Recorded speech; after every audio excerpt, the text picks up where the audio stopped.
वुजू करते थे और इशा की नमाज के बाद नफल इतने नवाफिल अदा करते थे कि फजर की नमाज का वक्त आ जाता था और इशा के वुजू से आप नमाज फजर अदा फरमाते थे। आप अंदाजा करें ये क्यों था? उन्हें पता था कि नमाज में मिलता क्या है, उन्हें इल्म था कि नमाज की बरकतें क्या है, उन्हें इल्म था कि नमाज की फजीलतें क्या है, उन्हें इल्म था कि नमाज छोड़ने पर वईद क्या है।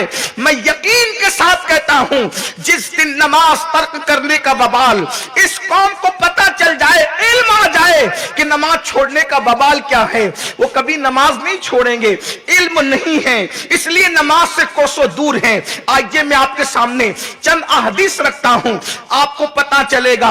आजकल लोग ये सोचते हैं मौलाना नमाज नहीं भी पढ़ेंगे तो हम मुसलमान तो रहेंगे, हम मोमिन तो रहेंगे, हम ईमान वाले तो रहेंगे। हनफी होने की वजह से इन उलमा की मौजूदगी में मैं बेनमाजी को डायरेक्ट काफिर नहीं कहता और कह भी कैसे सकता हूं, इसलिए कि हम मुकल्लिद हैं, अपने इमाम के अक़वाल के पाबंद हैं। मगर सुन लो, नमाज छोड़कर जन्नत का ख्वाब देखने वालों, नमाज छोड़ करके जन्नत के ख्वाब देखने वालों, अल्लाह के रसूल सल्लल्लाहु अलैहि वसल्लम इरशाद फरमाते हैं, अला ला ईमाना ला सलात ला और कमा क़ाल अलैहिस्सलातु वस्सलाम कि उसका दीन और ईमान नहीं है जिसकी नमाज नहीं है। ये अल्लाह के रसूल अलैहिस्सलातु व तस्लीम फरमा रहे हैं, उसका दीन नहीं जिसकी नमाज नहीं। अब आप मुझे बताएं, अल्लाह के रसूल सल्लल्लाहु अलैहि वसल्लम उसको बेदीन करार दें जिसकी जिंदगी में नमाज नहीं है, लेकिन लोगों के पास इसका इल्म नहीं है। बल्कि हमारे इमाम सैयदना इमाम आजम अबू हनीफा तो यहां तक फरमाते हैं जो नमाज में सुस्ती करता है मुझे डर लगता है कि जब वो मरेगा तो काफिर होकर के मरेगा। जब ये बात किसी मुसलमान तक पहुंचेगी तो क्या वो नमाज को तर्क करेगा? तो याद रखिए, इल्म आता है तो अल्लाह का खौफ आता है, इल्म आता है तो अल्लाह की खशियत आती है। आगे आपके सामने दूसरी बात रखूं, आज लोग नाप तौल में कमी करते हैं, चीजों के अंदर मिलावट करते हैं क्योंकि उनके पास इल्म नहीं है कि अगर हम चीजों में मिलावट करेंगे तो क्या होगा। अल्लाह अकबर, चीजों की मिलावट का नुकसान क्या है? आप बहुत सारे लोगों को देखें, हर साल हज को भी जा रहे हैं, हर साल उम्रा को भी जा रहे हैं, अल्लाह अकबर, बड़ी बड़ी दाढ़ियां भी है, खूबसूरत सरों पे टोपियां भी है, मुखज्जरान कौम मिल्लत भी कहला रहे हैं, लेकिन अगर दूध बेचते हैं तो दूध में मिलावट कर रहे हैं। अल्लाह अकबर, इसी तरीके से तेल बेचते हैं, तेल में मिलावट कर रहे हैं, घी बेचते हैं, घी में मिलावट कर रहे हैं। उनको खबर ही नहीं कि मिलावट का नुकसान क्या है। मगर आओ, अगर इल्म होगा अहदीस का तो अल्लाह का खौफ पैदा होगा कि मिलावट का नुकसान क्या है। हज़रत सैयदना अब्दुल्लाह इब्ने अब्बास रज़ी अल्लाह तबारक व तआला के पास हाजियों का एक काफिला आता है और आने के बाद कहता है, मुसलमानों जरा गौर से सुनना, ये इल्म की बातें हमारे जहन में नहीं है, इसलिए अल्लाह का खौफ भी वैसा नहीं है। अल्लाह अकबर, इब्ने अब्बास सैयदुल मुफस्सिरीन, रईसुल मुफस्सिरीन, हिब्रुल उम्मा अब्दुल्लाह इब्ने अब्बास के पास एक काफिला आता है और आने के बाद कहता है, ऐ इब्ने अम्मे रसूल, ऐ रसूलुल्लाह के चचा के बेटे, हम लोग हज पर आ रहे थे, एक बंदे का इंतकाल हो गया। कहां पर इंतकाल हुआ? हज के सफर में। और मुसलमानों याद रखो, माओ और बहनों की भी तवज्जो, क्या ये हदीस रसूल नहीं कि सफर हज में मरने वाला इतना खुश नसीब है कि जो सफर हज में मरेगा हर साल उसको हज करने का शरफ हासिल होगा। और एक रिवायत में यहां तक है उसके हम शक्ल एक फरिश्ता पैदा किया जाएगा जो हर साल हज करेगा और उसका सवाब उस हज में मरने वाले को मिलेगा। इसी तरीके से हदीस ये भी है, जो सफर हज में मरेगा वो अपनी कब्र से लब्बैक कहते हुए उठेगा। ये सारी फजीलतें अपनी जगह है, लेकिन अब जरा गौर से सुनना, इल्म की दूरी ने हमें दीन से कितना दूर कर दिया, अल्लाह के खौफ से कितना दूर कर दिया, अल्लाह की खशियत से कितना दूर कर दिया। अल्लाह अकबर, इब्ने अब्बास के पास आते हैं, रसूलुल्लाह के चचा के बेटे, हम सफर हज में थे, एक बंदे का इंतकाल हो गया, इंतकाल के बाद हमने उसकी कब्र को खोदा और जब कब्र को खोदा तो हमने बहुत बड़ा अजदहा देखा, हम डर गए, हमने दूसरी कब्र खोदी, उसके बाद हमने फिर वही अजदहा देखा, हमने तीसरी कब्र खोदी, हमने वही अजदहा देखा। अब आपके पास आए हैं, अब आप ही बताएं क्या करें। जितनी कब्र खोदते हैं उसमें अजदहा नजर आता है, किसकी की कब्र खोदी जा रही है। सफर हज में मरने वाले की कब्र, पिक्चर देखने वाले की नहीं, फिल्म देखने वाले की नहीं, जिना करने वाले की नहीं, बदकारी करने वाले की नहीं, गुंडागर्दी करने वाले की नहीं, हाजी सफर हज में मरा। सफर हज में जिसका इंतकाल हुआ उसकी कब्र खोदी जा रही है और लोग बड़े बड़े अजदहे देख रहे। इब्ने अब्बास सरकार ने फरमाया ले जाओ उसी में दफन कर दो, अजदहे वाली कब्र में दफन कर दो।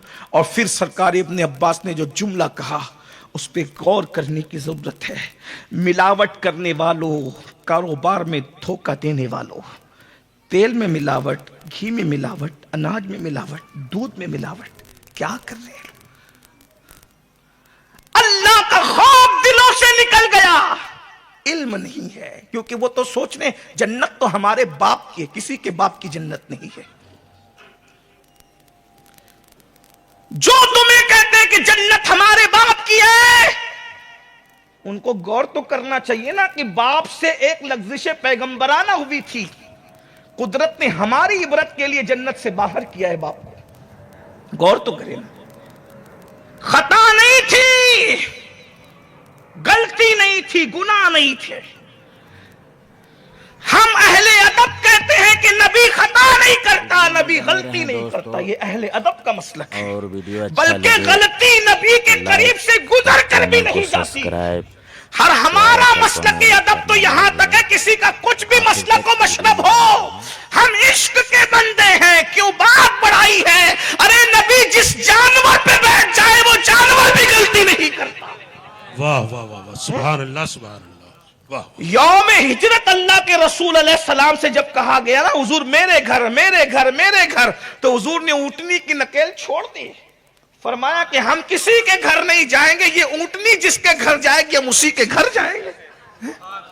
गौर तो फरमाए, ऊंटनी की नकेलें ऐसी छोड़ी जाती है, जानवर तो जानवर होता है। अरे जानवर तो किसी के भी घर जाके बैठ, जहां चारा देखा वहां जानवर बैठ गया, जहां पानी देखा वहां जानवर बैठ गया। लेकिन रसूलुल्लाह को अपनी ऊंटनी पर कितना एतमाद है। फरमाया ये मामूर मिनल्लाह है, ये वहीं बैठेगी जहां उसे बैठना है। जानवर है ना, जानवर तो कहीं बैठता है। हमने तो बड़े बड़े जानवरों को देखा ना,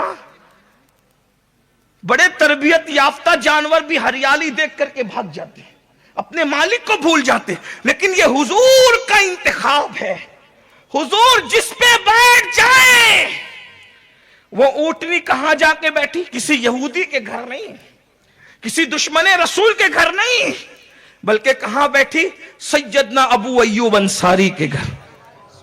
और एक बात ये भी बता दूं, मेरा उन्वान ये नहीं है, असल उन्वान से हटना नहीं चाहता, लेकिन तवज्जो, वो अबू अय्यूब अंसारी का घर कहने को था। तवज्जो है आपकी, ध्यान है आपका, ध्यान है। रसूलुल्लाह पर किसी ने एहसान नहीं किया, सब पर रसूलुल्लाह का एहसान। जाहिर में लगता है कि इन्होंने एहसान किया, लेकिन हकीकत में उन पर हुजूर का एहसान। मिसाल के तौर पे मां दूध पिलाती है तो बेटे पे एहसान करती है, ठीक, बज़ाहिर यही लगता है। तो हलीमा ने दूध पिलाया तो जाहिर नजर में क्या लगा कि हलीमा ने हुजूर पे एहसान किया कि दूध पिलाया।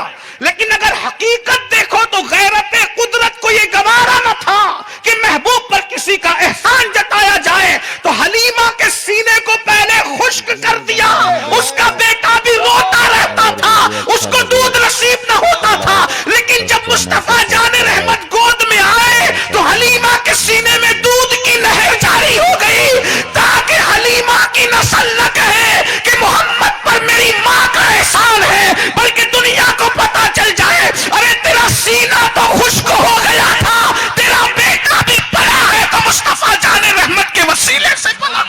नारे तकबीर, नारे जाहिर तो यही लगता है ना कि हलीमा ने एहसान किया, लेकिन हलीमा को पहले गरीब किया, हुजूर के आने पे मालदार कर दिया।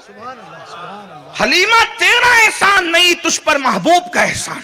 तो अबू अय्यूब अंसारी का घर कहने को था, वो अबू अय्यूब अंसारी का घर था ही नहीं, वो घर तो मुस्तफा जाने रहमत का था। ऊंटनी वहीं बैठी, कहां, जहां हुजूर का घर था। आप कहेंगे हुजूर का घर कैसे था, ये तफसील है, लेकिन सिर्फ इशारा दे रहा हूं। तुब्बा अव्वल हुमैरी जिस वक्त दुनिया का सफर कर रहा था تو وہ مدینہ منورہ آیا تو اس کو راہبوں نے اور علماء نے بتایا کہ آخری نبی کا مزار یہاں بنے گا، کہ آخری نبی کی زیارت میں کر سکوں نہ کر سکوں، آپ لوگ یہیں رکو۔ 500 علماء کو اس نے ٹھہرا دیا شادی کر کے کہ وہ آئیں گے، تم ان کا استقبال کرنا، میرا یہ خط لے لو۔ میں خط لکھا، میں طبہ اول حمیری آپ پر ایمان لاتا ہوں، آپ کو سلام پیش کرتا ہوں اور آپ کی شفاعت کا طلبگار ہوں۔ یہ خط باس جو 500 علماء کا سب کا جو سردار تھا اس کے ہاتھ میں دیا، کہ وہ آئے تو تم دینا، میرے ایمان کی گواہی بھی دینا، اور اگر تم مرنے لگو اور وہ نہ آئے اپنے بیٹے کو دینا، اگر اس کے دور میں آ گئے تو پھر وہ خط دے دے، اور اس کے دور میں بھی نہ آئے تو پھر وہ اپنے بیٹے کو دے، پھر وہ اپنے، کبھی تو وہ آئیں گے، جب آنا لکھا ہے تو توریت میں وہ آئیں گے تو صحیح۔ پھر کیا ہوا، وہ سردار کو، جو 500 علماء کا جو سردار تھا، اس کو خوبصورت 500 کو دیا، اس کو بڑا مکان بنا کے دیا کہ یہی مکان میں وہ رکنا چاہیے، میرا مکان میں، یہ ان کے لیے 500 علماء کو تو مکان دے رہا ہوں، لیکن یہ مکان حضور کے لیے بنا رہا ہوں، وہ آئیں گے تو یہی رکیں گے، یہ ان کا مکان ہے۔ تو پتا چلا ابو ایوب انصاری کا وہ گھر نہ تھا، ظاہر میں تو ابو ایوب کا گھر تھا، حقیقت میں مصطفیٰ جان رحمت کا گھر تھا۔ ارے حضور تو چند دن ٹھہرے، لیکن حضور کے صدقے میں ابو ایوب کے دادا پر دادا حضور کے گھر میں پلتے رہے۔ وہ ابو ایوب تیرا کیا احسان ہے، یہ تو مصطفیٰ جان رحمت کا احسان ہے کہ پہلے باپ دادا رہے اور بعد میں اولاد بھی رہی۔ کتنی باتیں کی جائیے، عنوان نہیں، لیکن بات کیا کہہ رہا تھا، اگر سمجھتے ہو کہ جنت میرے باپ کی ہے، جنت باپ کی نہیں، بڑی معذرت کے ساتھ۔ ہاں یہ جملہ اگر کسی کو کہنے کا حق تھا کہ جنت میرے باپ کی ہے تو اس ہستی کو سیدہ فاطمہ کا ہے،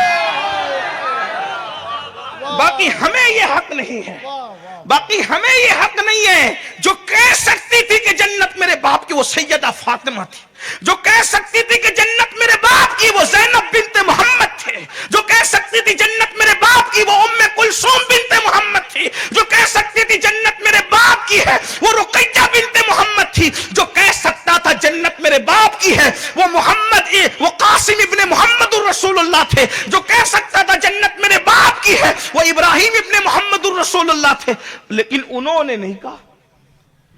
جن کو کہنے کا حق تھا انہوں نے نہیں کہا، اور جن کے باپ کے نام پہ پلاٹ بھی نہیں ہے وہ کہتے ہیں جنت میرے باپ کی۔ ہنسنے کی بات نہیں، ہنسنے کی بات نہیں بھائیوں، ہنسنے کی بات ہے۔ اور میں تو کہتا ہوں کہ انہیں جنت کیا ملے گی، توجہ اگر ہے تو علم کی برکت یہ ہے، انہیں جنت کیا ملے گی، کیونکہ اللہ نے آسمان کی جنت سے پہلے امتحان کے لیے زمین پہ جنت اتاری۔ توجہ ہے، چلو میں بھی پتہ بتا دوں آپ کو جنت کا۔